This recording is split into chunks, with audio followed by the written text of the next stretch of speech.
Getting a table at an event like Lightbox, it's such an honor to me. But as a first-time tabler, I was surprised at how much prep work this actually entails. It has also been way more fun and fulfilling than I anticipated. Here's part 1 of my experience of tabling at the Lightbox Artist Alley, with everything I did and learned and prepared. Hope you enjoy.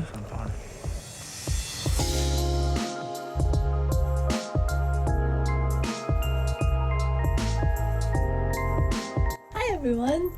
It is currently Sunday, meaning there's 5 more days left until I'll be tabling at Lightbox Expo for the first time in my life. So I'm naturally getting quite nervous slowly. For those of you that don't know, Lightbox Expo is basically, I think, the biggest convention in the entertainment art industry, basically. Like, all my role models and favorite artists from the animation industry and from games will be there. Me and my sister, we've attended many times and came back always super inspired and super pumped and super in awe of all the amazing art. So, oh my god, my camera. Oh. I feel very lucky that I have art that I can say that I'm truly proud of this year. Like, if you watched any of my previous videos, you know that I've been one of the many artists that has been struggling to find work in the animation industry, unfortunately. But on the flip side, that did give me a lot of time to reflect on what I want to say with my own art, what feels right for my own art, and reconnecting with that more joyous, more playful way of creating. So I've been really leaning into this, especially in the last year, and I'm really excited that though that's the art that I decided to make prints of. It's art that really comes from my own heart. All these pieces I'll be selling are pieces that just kind of naturally were just flowing out, and I really like that looseness and lightness that they have. Not one of the prints I did as like, oh, I want this to be a sellable Lightbox print. This is all stuff that just kind of flowed out, and I liked it enough to be like, hey, this could be a print. And I don't know how many people are actually going to be buying my art this year. I'm also well aware that not just me, but a lot of artists are struggling financially or just in general in this very unstable career right now. Maybe they're also unemployed, maybe they recently got laid off, or they're scared of being laid off, or it's just not the time to be spending a lot of money on art prints for anybody maybe right now in this industry, and I understand that. Still, even if I don't sell a lot, I can at least say that I am fully standing behind the work that I'm selling. It's work that really resonates with who I am as an artist, that really reflects who I want to be as an artist, and that is already a huge achievement for me that I'm super grateful for. For me, I chose to have a big variety of different prints and just print less of each individual print, if that makes sense. So as opposed to doing hundreds of prints of one subject matter, I think I have around like 30 different subject matters, but of each print I only have like 8 to maybe maximum like 12 or 15 prints. That was what felt right for me. I'm not sure if that is right. It just feels nicer for me to give people a variety of art to choose from, rather than putting all my eggs in one basket and hoping that just lots of people love this print so much that they're gonna buy that print. And when I saw all the prints spread out with all the different sizes, I have little 6x6 squares, I have little postcards, I have giant 12x18 prints, I have lots of letter sized ones and long ones. Just, it feels nice to have that variety. It feels nice and right to me to offer that variety. Also some digital art, a lot of traditional art. Just having that variety to maybe appease to different kinds of potential customers and artists felt right and good to me. I got all these prints printed with cat print. Also ordered some plastic sleeves to put them in that arrived just from Amazon. So that's all I did yesterday, just like putting my little art prints into my little plastic sleeves, and that really like made them all feel like real products and a real finished thing. Like, I don't know, it just feels, it gave me more the feeling of like this is something that I'm gonna sell and this is something that is worthy to be protected and put into a sleeve. I don't know, the process of putting my art into a sleeve like that was really special to me yesterday. And yeah, so that is all about my art prints. I also did a poll on Instagram just like, I don't know, about 2 weeks ago, asking what people would be more interested in. If they're more interested in buying art prints this year or a little booklet on my travels in South Korea, just a compilation of travel memories. And I was surprised to see the vast majority, like over 90% of my followers chose the travel art booklet, which that was a very clear answer and really motivated me to get that done. I was super late when I decided to do that. I had all my prints already ready and stuff and thought about all the products I was gonna do, but then the poll was so overwhelmingly positive that I really crunched for a couple of days to compile a little book on this website called Mixam and created this little, also 6x6 square art booklet sharing some of my favorite travel sketches and paintings and thoughts and feelings that I experienced on this trip. It is 10 p.m. I just finished my yoga class and now I'm back on my laptop trying to finish this last minute art book filled with sketches I did on my Japan and Korea trip. You know, Lightbox is happening in like 2 weeks. I'm just trying to crank this out while also trying to be mindful and actually do my best. So yeah, it's my first time printing something like this, so it's a little bit of a learning curve, but it is quite fun, even though there's a little bit of a time crunch. So yeah, that's what I'm doing tonight.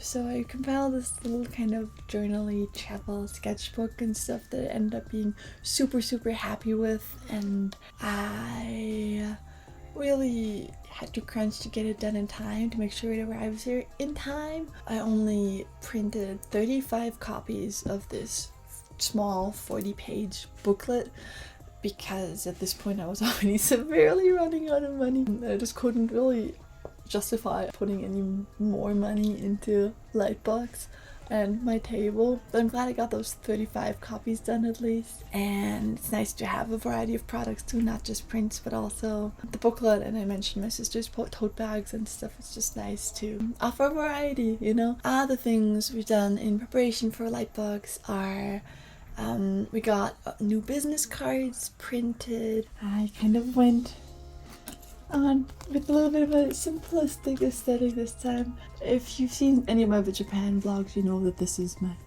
of my favorite drawings that I did in Japan at this small cute temple in Kyoto. With all my information on the back, and I don't know, it's simple, but I feel like this reflects the joy I felt in painting this year. This reflects who I want to be as an artist. Also, we got a banner printed for behind our table displaying both of our names, the name of me and the name of my sister. The artwork is one that my sister did specifically for Lightbox. We bought both our business cards and the banner printed with Vistaprint this year, which also we were super happy with. Both cat print and Vistaprint were really great for printing. I'm not sure about Mixam yet because I haven't actually seen the booklets yet. I'll see them when I'm in LA. I ordered them to a friend's house there, so I can't comment on that yet, but friends recommended them, so they're probably also good. So we got the banner and the business cards for our table, which the Lightbox tables are quite long and a little bit thinner than I like in width that I expected. 2 feet by 8 feet.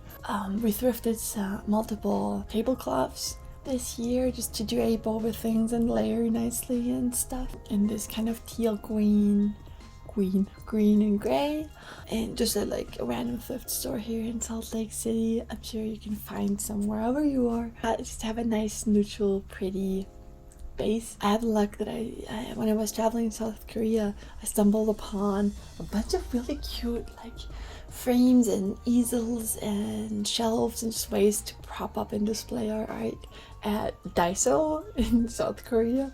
So really cheap and really cute wooden bulky objects that I ended up flying with from South Korea to Salt Lake City. My entire bag was full of big bulky wooden stuff, which wasn't ideal, but it worked out. And we just kind of spent the last couple weeks leading up to Lightbox just scouting at different thrift stores and stuff for more shelves and wooden trinkets that we could use to prop up and display our art. For example, we found this wine rack that was really beautiful wood that we just sawed into pieces, and we use it as like these two pillars left and right of our table to show more of our art. And I found a little table, a little foldable table, like a small one that I can put on top of my table, and boxes and whatnot, just ways to like not have the art just flat, but like have the layout of our table be a little bit more interesting. If you feel really crafty, you can also do what my sister did, which is she actually built a lot of her displays herself. Let me show you. Like these things to display some of her prints like this upright. This is ideal for like postcards or smaller prints and stuff. This one would be great for stickers and stuff with, again, a little stand to prop it up. So these are just a few of the things that she just built on her own time, which that's obviously also super cool, and it just gives even more of your own character and spirit to the table. So if you want to do that, by all means. If not, you can thrift tons of things, tons of ways, or just order things online, obviously. But I found that was a nice way to save a lot of money by just thrifting stuff, sawing stuff into pieces, just getting a little bit crafty and creative. We're also borrowing just two kind of giant grates that we're putting behind us from my sister's partner. They're also an artist, so they had grates that we could borrow from their own art conventions and stuff, so that is super convenient. We're gonna use them just to hang art behind us. You could probably just hang it on the curtain behind you too, but we are just kind of taking the grates just to be safe, but I guess that's just optional. And then we just had one last run to Michael's the other day, just getting stuff like tape and nice brown paper and stickers to write down price tags and stuff. We got a list of prices printed. And oh, one more note on just all the graphic design that I did for everything leading up to Lightbox. Like, this demanded quite a bit of graphic design skills that I don't have. I love drawing, I love designing, but I'm not a big font person. I don't have a good feeling for fonts and making things that look aesthetically pleasing and stuff. So one hack that I found really helpful for the preparation of Lightbox is just the website Canva. If you're not familiar, a lot of YouTubers use Canva for thumbnails and just in general editing ads and stuff, and it's just a free graphic design website. There's a paid version, but the free one is absolutely sufficient, I think, and they offer you tons of templates and fonts and ideas and designs. So I used that for ads that I did to display some of the products I'm going to sell. I used it for my business card. Having a template to work from and little symbols and stuff is really, really helpful, and Canva is super easy to navigate. I also used Canva to design my price list and stuff, because even though it doesn't make a big difference, it does kind of make a difference if the font you do looks intentional or not. It just gives me lots of peace of mind. I used Canva to design my cover of my little booklet and stuff, and that's, I think, one of the main reasons why I'm super happy with the way that turned out. So if you're like me and you can't just whip out and wing beautiful graphic design work, then Canva is a really good starting point, I think, and then you can just use your own artistic voice to modify and change things as needed. So yeah, I think this means that for now the majority of things are kind of taken care of for Lightbox. I still need to craft little bookmark things.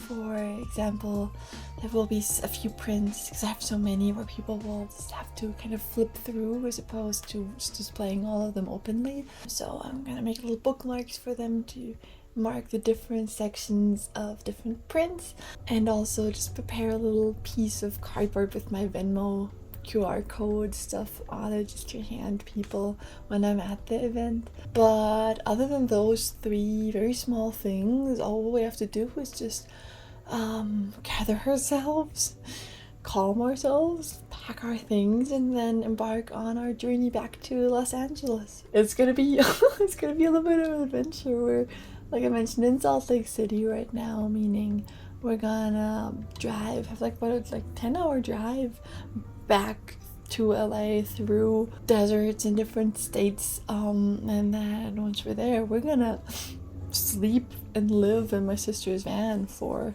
the time that we will be at Lightbox, just because times are hard. We don't have the funds at the moment necessarily to pay for a hotel room, and don't really want to bother our friends too much with sleeping on their couch and stuff, and it's kind of nice to have our own space. So this is the best option for us. I'm just gonna shower at some friends that we have in Pasadena, see and maybe spend like the first night at our friend's house and stuff, but then mainly just be living in the van for the duration of the event, which sounds super whack, and I know it's not ideal, but that's kind of weirdly one of the beauties of being in an industry that is so financially unstable right now. You do get into a lot of adventurous situations, such as van camping in the middle of a giant city and making that work somehow and stuff. Like, this is not ideal, but it makes for some funny stories and some really funny memories too. So I am really kind of excited about all that. So yeah, this is all prepared, and can't wait to show you more about the event. To ease back into this still very overstimulating city that I lived in for most of my adult life, we decided to stay with some comfort friends before heading to the Pasadena Convention Center. We were allowed to park in the loading zone for just a little while, so we registered, dropped off our bulky items, and then reparked the car before coming back and setting up our table. It's surreal being in this big empty exhibit hall, but there's only just artistic heroes and role models running around with you, doing the same thing you are doing. It gave such an adrenaline rush, and even though setting up took us around 3 to 4 hours, we were having so much fun. I'm so grateful that we left with a feeling of really looking forward to tomorrow, and really having a good feeling about our booth and all that we did. Tomorrow at 12 the doors will open, and we'll get there probably an hour or 2 earlier just to have a look around at how other people are pricing their things before we write down our own final price tags. And then 3 days of craziness will begin. I slept awfully and I'm so anxious, but I'm so excited. And the next video, I'm excited to report how each day went and what the challenges are during the event for a socially awkward being like me, and how much or how little I was actually able to sell. But I'm wrapping up here for now. I hope this made you feel a little bit more prepared, a little bit less anxious if you ever considered a table as well. I'm such a chaotic person and so easily overwhelmed, so if I can do it, you can do it too. Thanks for watching, and see you in the next one. Bye bye.